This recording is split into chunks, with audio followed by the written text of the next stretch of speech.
কোচবিহার জয়ের পরে বিরোধীদের হুঁশিয়ারি দিলেন কোচবিহারের তৃণমূল সাংসদ জগদীশ বর্মা বাসুনিয়া। মাথাভাঙার একটি সভা থেকে তিনি বলেন যে কোচবিহারের 9টি বিধানসভার মধ্যে 9টিতেই জিততে হবে, আর তার জন্য যা করার তাই করতে হবে। আমরা কেউ বিবেকানন্দ হয়ে আসিনি, একটা চড় মারলে 10টা চড় মারার জন্য প্রস্তুত থাকতে হবে।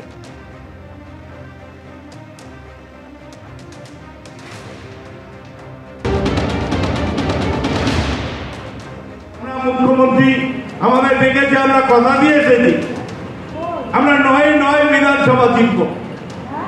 সেই জেতানোর জন্য যা কৌশল এখন থেকে যেখানে যে কৌশল অবলম্বন করতে হয় সেখানে সেই কৌশল অবলম্বন করতে হবে। যেখানে সোজা আঙ্গুলে ঘি উঠবে না সেখানে আঙ্গুলটাকে বাঁকাতে হবে।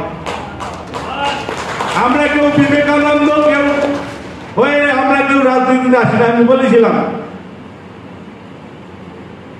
যে রাজনীতি মানে ক্ষমতার লড়াই, পেশি শক্তির লড়াই।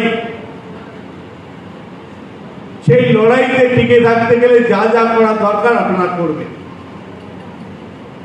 আমরা এই নীতিতে বিশ্বাস করি না যে আমার গালে কেউ যদি একটা চড় মারে আমি এই পাশের গালটা বাড়িয়ে দিয়ে বলবো এখানে একটা চড় মার। এইরকম রাজনীতি আমরা করি। কেউ যদি আমাকে একটা চড় মারতে আসে আমাকে 10টা চড় মারার মতো মানুষ প্রত্যেক তৈরি থাকতে হবে, আমাদের মন থেকে তৈরি থাকতে হবে।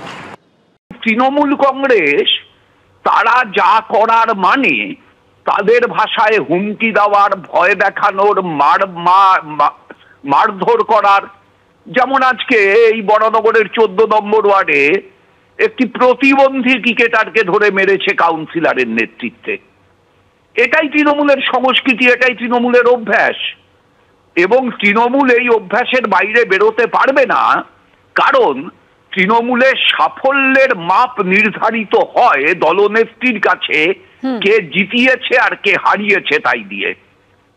3 দিনের মধ্যে বিক্ষিপ্ত বৃষ্টির সম্ভাবনা থাকলেও দক্ষিণবঙ্গে বর্ষা পৌঁছানোর অনুকূল পরিস্থিতি এখনো তৈরি হয়নি।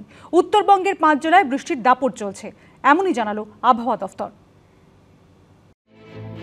লাগাতার বৃষ্টি ও দুর্যোগে বিপর্যয়ের ভ্রুকুটি উত্তরবঙ্গের বিস্তীর্ণ এলাকা জুড়ে, আর গোটা দক্ষিণবঙ্গ তখন হাঁসফাঁস করছে প্যাচপ্যাচে গরমে। কলকাতা থেকে কাকদ্বীপ, ব্যারাকপুর থেকে বর্ধমান, পুরুলিয়া থেকে পিংলা, বৃষ্টির প্রতীক্ষায় চাতকের মতো চেয়ে রয়েছে দক্ষিণবঙ্গবাসী। দক্ষিণবঙ্গে সেই বর্ষামঙ্গল কবে, তা নিয়ে এখনই আশার বাণী শোনাতে পারছেন না আবহাওয়াবিদরা। আবহাওয়া দপ্তর সূত্রে খবর, উত্তরবঙ্গে উত্তর দিনাজপুরের ইসলামপুর পর্যন্ত বর্ষা ঢুকে গেলেও তা দক্ষিণবঙ্গে পৌঁছানোর অনুকূল পরিস্থিতি এখনো তৈরি হয়নি। এই পরিস্থিতিতে পুরুলিয়া, পশ্চিম মেদিনীপুর, পশ্চিম বর্ধমানের মতো পশ্চিমাঞ্চলের জেলাগুলিতে তাপপ্রবাহের সতর্কতা জারি থাকছে। আবহাওয়া দপ্তর জানিয়েছে, ঝাড়গ্রাম ও বাঁকুড়া জেলায় তাপপ্রবাহের পরিস্থিতি বজায় থাকবে।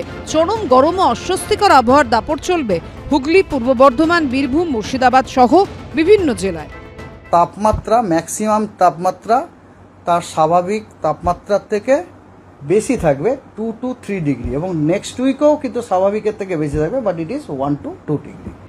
বর্ষার অঝোর ধারা এখনই না মিললেও জ্বালা জোড়ানো শান্তি জলের ছিটে ফোটাও কি পাবে না দক্ষিণবঙ্গ? তাপদাহের পরিস্থিতির মধ্যে এই প্রশ্নটা জোরালো হচ্ছে দক্ষিণবঙ্গে। আবহাওয়া দপ্তরের পূর্বাভাস, শুক্রবার দুপুরের পর দক্ষিণবঙ্গের একাধিক জেলায় বজ্রবিদ্যুৎ সহ ঝড় বৃষ্টি হতে পারে। শনিবার ও রবিবার দক্ষিণবঙ্গের সব জেলাতেই বৃষ্টির সম্ভাবনা রয়েছে। 14 থেকে 20 জুন যে সপ্তাহটিতে, এই সপ্তাহটিতে আমাদের দক্ষিণবঙ্গে রেনফলের সম্ভাবনা হচ্ছে স্বাভাবিকের থেকে কম, এবং তার পরের সপ্তাহ অর্থাৎ 21 জুন থেকে 27 জুন বলে যে সপ্তাহটিতে, ওই সপ্তাহটিতে কিন্তু তার স্বাভাবিকের থেকে বেশি বৃষ্টিপাত হওয়ার সম্ভাবনা আছে। দক্ষিণে যখন তীব্র দহন চালা, তখন বৃষ্টিতে নাকানি চোবানি খাচ্ছে উত্তরের বিস্তীর্ণ এলাকা। টানা বৃষ্টির জেরে তিস্তা ফুলে ফেপে ওঠায় জলপাইগুড়ি, কালিম্পং, দার্জিলিংয়ের বিভিন্ন জায়গায় পরিস্থিতি ঘোরালো হচ্ছে। আবহাওয়া দপ্তরের পূর্বাভাস, উত্তরবঙ্গের 5 জেলায় বৃষ্টি ও দুর্যোগ চলবে। দার্জিলিং, কালিম্পং, জলপাইগুড়ি, আলিপুরদুয়ার ও কোচবিহারে ভারী থেকে অতি ভারী বৃষ্টি হতে পারে। সৌমিত্র রায়ের রিপোর্ট, এবিপি আনন্দ, কলকাতা।